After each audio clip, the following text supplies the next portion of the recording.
નહીં હાલો તો મૂકી આવું.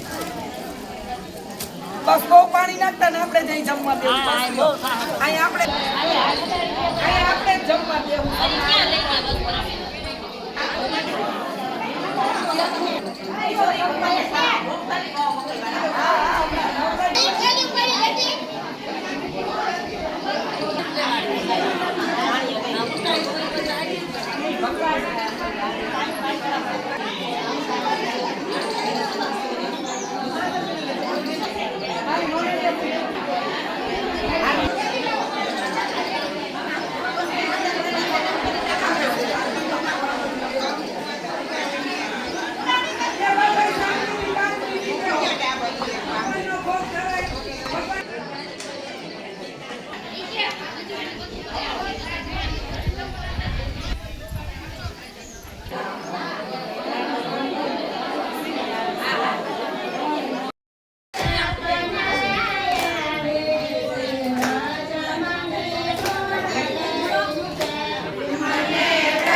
વધુમાં પોતાની ચૂપ છોડી આનંદમાં દિવસો વિતાવે છે. પુરુષ માત્ર ને પોતાનો ભાઈ માને અને કારણ વિના કોઈની સામે પણ જોવે નહીં. આખા ગામમાં બહેનના સંયમ, નિયમ અને વ્રતના વખાણ થાય છે. અધિક માસ પૂરો થયો, સાતેય ભાભીઓ છેલ્લે દિવસે વનેડિયાની વન દેવતાની વાર્તા સાંભળી અને વ્રત પૂરું કર્યું. બહેનને બધી ભાભીઓએ કહ્યું કે બહેન, તમે વનેડિયાની વાર્તા સાંભળો ને. બહેને કહ્યું, ભાભી, હું તો એક ઈશ્વર સિવાય બીજા કોઈ પુરુષ દેવતા માનતી નથી. હું ભલીને મારે ભગવાન ભલો. સાંભળી ક્રોધે ભરાયા. ટીલી તોડવા પ્રયત્ન કરવા માંડ્યો. બહેન સવારે વહેલી ઉઠીને નદીએ જઈ એ વેળા વેનેરીઓ આવે ને બહેનની પથારીમાં ફૂલ નાખે, ફૂલ છાંટે, અબીલ ગુલાલ અને કંકુ નાખે. ભાભીઓ બહેનની પથારી ઉપાડવા આવે ત્યાં પથારી મહેક મહેક થાય અને ફૂલ પાંદડીઓ ભરાયેલી હોય. ભાભીઓ એકબીજાની કાનમાં વાતો કરવા માંડી. વાતો ધીમે ધીમે ગામમાં પહોંચી. છેવટે મોટા ભાઈના કાને અથડાઈ. મોટા ભાઈએ વિચાર કર્યો કે લોકો ગમે તે કહે પણ આંખે જોયા સિવાય બહેન ઉપર આવી આળસ સી રીતે ચડાવાય. રાત પડી બધા ઊંઘી ગયા. ભાઈએ તો ઉઘાડી તલવાર લઈ બહેનના ઓરડા પાસે સંતાઈ રહ્યો. પરોડિયું થવા આવ્યું. બહેન તો ઉઠીને નદીએ ગઈ અને ત્યાં એક પુરુષ આવ્યો. તેને ફૂલની પાંખડીઓ પથરાવી વેરી અબીલ ગુલાલ નાખ્યા, ફૂલે છાંટ્યું, પછી ત્યાંથી ચાલવા લાગ્યો. ત્યાં તો ખબરદાર ઉભો રહે કહી મોટો ભાઈએ હાથ દીધી. વનેડિયો ઉભો રહ્યો. ભાઈએ પૂછ્યું, તું કોણ છે અને શા માટે મારી બહેનને માથે કલંક ચડાવવા આવા કર્મ કરે છે? ભાઈ, હું વન દેવતા છું. પુરુષોત્તમ માસ કરીને છેલ્લે દિવસે જો કોઈ મારી વાર્તા ન સાંભળે તો હું માથે કોઈને કોઈ રીતે કલંક ચડાવું છું. બહેન, મારી વાર્તા ન સાંભળી એટલે મારે આવું કરવું પડ્યું. શું કરીએ? એ તો મારી બહેનનું કલંક ધોવાય છે. મોટા ભાઈએ વન દેવતાને પૂછ્યું. વન દેવતા બોલ્યા, વાડને વરુ, પાડને પૂરી, લહણને લાડુ, રાંટને રોટી આપીને મારી વાર્તા સાંભળે તો મને તેને માથે ખોટી કલંક નાખી દે અને લાગેલી કલંક ધોવાય છે. એટલી રીતે શાંત છે. મોટા ભાઈએ વન દેવતાને પૂછ્યું. વન દેવતાએ કહ્યું, આવતીકાલે બાંધેલા મંદિરે સોનાની ઊંડી ચડાવવા નાખે. તે કોઈથી નહીં જોડે પણ મારું વ્રત કરીને બહેન જોશે તો તેના હાથે કરશે. આટલું કરીને વનેરીઓ એકદમ શાંત થઈ ગયો. બીજા દિવસે વનેરીએ કહેવા પ્રમાણે બહેનની વાત સાંભળી અને ઘોડા પૂરાવી ગાડી કરી વનમાં મોકલી આવી. રંગજનોને રોટલા આપ્યા. રાજાએ મંદિરે ચડાવ્યું છે તેને ઊંડું કોઈથી કરતું નથી. રાજાએ ઢંઢેરો પીટાવ્યો છે કે કોઈ ગામમાં સતી કે કાચે કાચરે કૂવામાંથી નીરનો ઘડો ભરી લાવો. જો કોઈ હોય તો તેને મંદિરમાં આવવું. બહેન તો મંદિરે ગઈ. રાજા, પુરોહિત અને ગામના માણસો બેઠા હતા. બહેનને જોઈ બધા એકબીજાના કાન કરડવા માંડ્યા. રાણ શું કરવાની હતી? સતી થવાનો ભ્રમ કરે છે પણ આજે એના સતનું પારખું થશે. ભલે આવી. બહેન કહ્યું, રાજન, લાવો ઘડો અને સૂતર. હવે હું કૂવામાંથી પાણી ભરી લાવું. રાજાએ સૂતર અને ઘડો આપ્યો. બહેને ભગવાનનું સ્મરણ કરતા કહ્યું, ભગવાન, જો મેં કોઈ પુરુષનું રટણ ન કર્યું હોય અને અખંડ કુમારિકા વ્રત પાડ્યું હોય તો મારી લાજ રાખજે. એમ કહી કાચા સૂતરે ઘડો બાંધી કૂવામાં ઉતાર્યો. ઘડો ભરાયો એટલે હળવેથી તેને ખેંચી કાઢ્યો. આખી સભાએ બહેનનો જય જયકાર બોલાવ્યો. તેના માથે કરેલું કલંક પકડી ગયું અને રાજા પણ તેને વંદન કરી ઉભો રહ્યો. પંડિતોએ ઘડામાંથી પાણી પીધું અને મંદિરના શિખરો તથા કડે સીંડા ઉપર છાપ્યું. ઈંડું ચડાવવા માંડ્યું અને ઘડીકમાં ઈંડું ચડી ગયું. લોકોએ સાચી વાત જાણી એટલે વન દેવતા કહેવા લાગ્યા, વનેડિયા તું વડીશમાં, ભાઈની બહેનને કરીશમાં, કુડા કલંક ચડાવીશમાં, સતમાં સંગ ચડાવીશમાં. તારો છે વન માહે વાસ, મારો પ્રભુ ચરણ નિપાસ. જય વન દેવતા, જય સતી બહેન, જય જંગલમાં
અમાર ગોપીઓ બધી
તપીબાઈ. એક નગરમાં બે પાડોશન રહે. એકનું નામ જપીબાઈ ને બીજું નામ તપીબાઈ. એવામાં પુરુષોત્તમ માસ આવ્યો. બંને જણા નદીએ નાહવા જાય અને નાહી ધોઈ ભગવાન સૂર્યનારાયણના હાથમાં પાણી લઈ અંજલિ આપતા. જપીબાઈ બોલે જય જય નરપતિ રાય અને તપીબાઈ બોલે જય જય પુરુષોત્તમ રાય. આ નગરીના રાજાનું નામ નગરપતિ હતું. તે ફરતો ફરતો નદી કાંઠે આવ્યો. તેણે જપીબાઈને પોતાની જય જય બોલતા સાંભળી અને પ્રસન્ન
ભગવાનનું જે બોલ્યા પછી ખાવાનું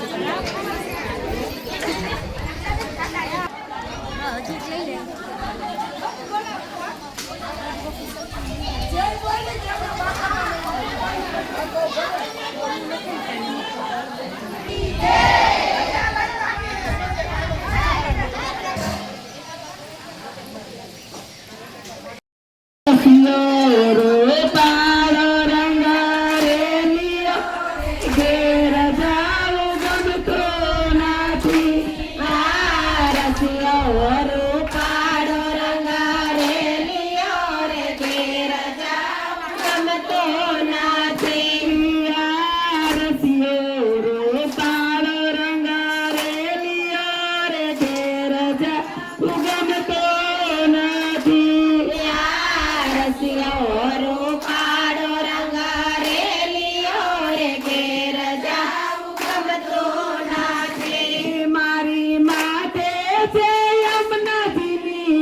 ઉડોયા વિના આવ્યા રે ઘેર જાઉં ગમતું નથી. આ ગાયો ડોયા વિના આવ્યા રે ઘેર જાવું ગમતું નથી. હવે જો વાછરડાના ખેલ રે ઘેર જાઉં ગમતું નથી. હવે જોજો ચરણાના ખેલ રે ઘેર જાવું ગમતું નથી. આ રસિયો રૂપાળો રંગ રેલિયો રે ઘેર જાઉં ગમતો નથી. આ રસિયો રૂપાળો રંગ રેલિયો રે ઘેર જાવું ગમતું નથી. મારી માથે છે એમનાથીની વેલ રે ઘેર જાઉં ગમતો નથી. મારી માથે છે યમુનાજીની હેલ રે ઘેર જાવું ગમતું નથી. આ રસોઈ કર્યા વિના આવ્યા રે ઘેર જાઉં ગમતો નથી. આ રસોઈ કર્યા વિના આવ્યા રે ઘેર જાવું ગમતું નથી. આ રસોઈ